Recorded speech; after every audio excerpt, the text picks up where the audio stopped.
সন্দেশখালী থেকে নজর এই মুহূর্তে ঘোরাতেই পারছি না। শিবু হাজরা সহ 3 জনের বিরুদ্ধে নতুন করে এফআইআর দায়ের করল পুলিশ। আজ আরও এক নির্যাতিতা গোপন জবানবন্দি দেন। বসিরহাট আদালতে গোপন জবানবন্দি নেওয়া হয়। সূত্রের খবর, শিবু, ভানু, আমির আলীর নাম রয়েছে এই এফআইআরে। অশালীন আচরণ, শারীরিক নির্যাতন, হুমকির অভিযোগ করেছেন নির্যাতিতা। আরও একবার আপনাদেরকে জানিয়ে রাখি, শিবু সহ 3 জনের বিরুদ্ধে নতুন এফআইআর দায়ের করল পুলিশ। আজ আরও এক নির্যাতিতা গোপন জবানবন্দি দেন। বসিরহাট আদালতে গোপন জবানবন্দি নেওয়া হয়। সূত্রের খবর, শিবু, ভানু এবং আমির আলীর নামে রয়েছে এফআইআর। এই এফআইআরে রয়েছে তাদের নাম। অশালীন আচরণ, হুমকির অভিযোগ করেছেন, শারীরিক নির্যাতনের অভিযোগ করেছেন নির্যাতিতা। কথা বলবো, সৌরভ দত্ত রয়েছেন সঙ্গে। সৌরভ,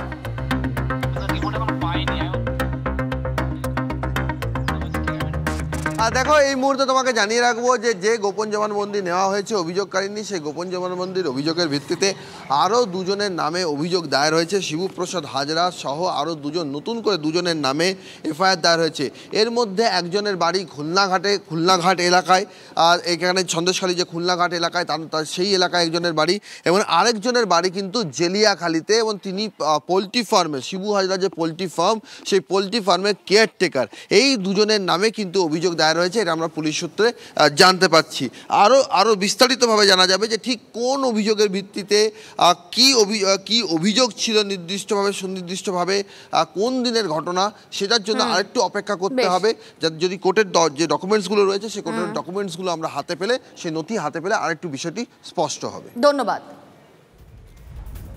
লাল ফিতে দিয়েছে কেন পুলিশ? ওটা পুলিশই ভালো বলতে পারবেন।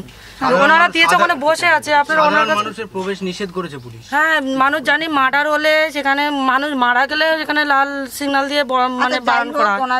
ওনারা তো এখানে মানুষ জীবিত মানুষের বাড়িতেই লাল সিগন্যাল দিয়ে দিয়েছে। এটা পুলিশ অফিসার ওখানে আছে, ওনারাই বলে ভালো করে কেন দিয়েছে। সেটাও জানি না, এর ভেতরে 2বার তদন্ত করা হয়েও গেছে ওনাদের। ঠিক আছে, কালকের পর কতখানি আশ্বস্ত আপনারা? দেখুন কি বলবো, আমরা সেরকমই এখনই ভয়ে আছি, আর সেরকমই অবস্থায় আছি। আমরা একটু আশ্বস্ত পাইনি বলে আমাদের মনে হয়। শুরুতেই একটা ছবি দেখাই, চলুন। সন্দেশখালী ফুঁসছে। এবার বিক্ষোভের মুখে তৃণমূলের বিশেষ কমিটি। বাড়ি বাড়ি অভিযোগ শুনতে গিয়ে বিক্ষোভের মুখে তৃণমূল। অভিযোগ শোনার জন্য 3 সদস্যের কমিটি গড়ে তৃণমূল হাইকমান্ড। শিবু উত্তমের হয়ে দালালি করবেন না। আপনি কি চিটিংবাজি করতে এসেছেন, বলছেন গ্রামবাসীরা। বেইমানি করলে কেন তুমি? কেন বেইমানি করলে?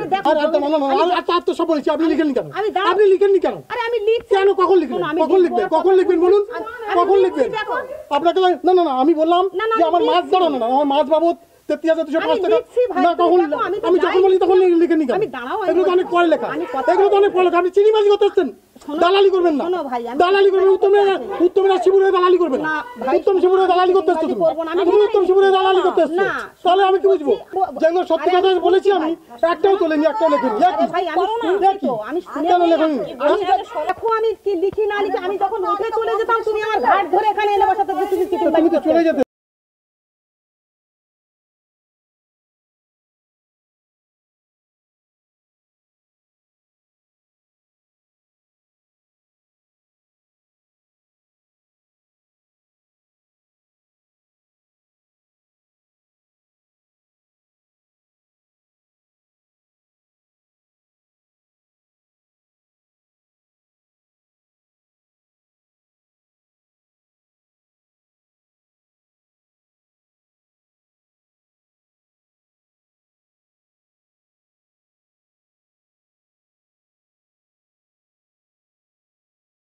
সন্দেশখালীর চারদিকেই শুধু বঞ্চনার ছবি, গাজুয়ারির ছবি।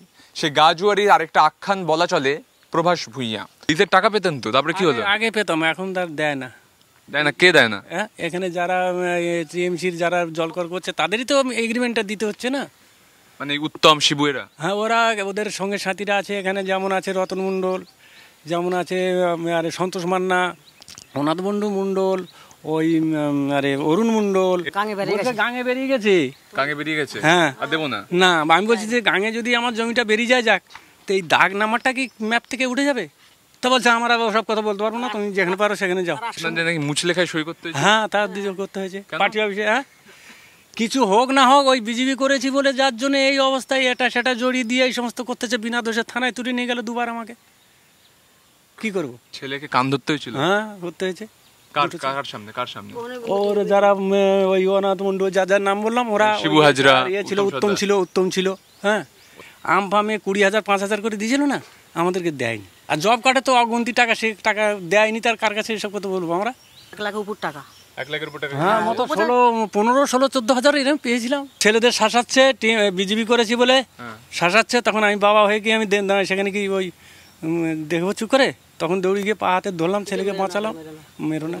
আপনাদের কান ধরতে হলো তাদের সামনে গিয়ে? তুই কি করবো? আমরা নাহলে মারবে, আর নাহলে বলছে কি ওই করবি তো কর, নাহলে সাজানের কাছে যেতে হবে, সেই সরবেড়িয়া। কি ধমকি দিচ্ছে ও ভগবান! 2 বৃদ্ধা তারা বাড়িতে অসহায়ের মতন আছেন এবং তাদেরকে পর্যন্ত গিয়ে উত্তম শিবু হাজরাদের সামনে কান ধরতে হয়েছে। ছেলেকে কোদালের ব্যাটের ভয় দেখিয়েছে। এমত অবস্থায় ভয়ে সন্ত্রস্ত হয়ে বাঁচছেন প্রভাস ভূঁইয়া। ক্যামেরায় অর্ঘর সঙ্গে সুমন, TV9 বাংলা, সন্দেশখালী।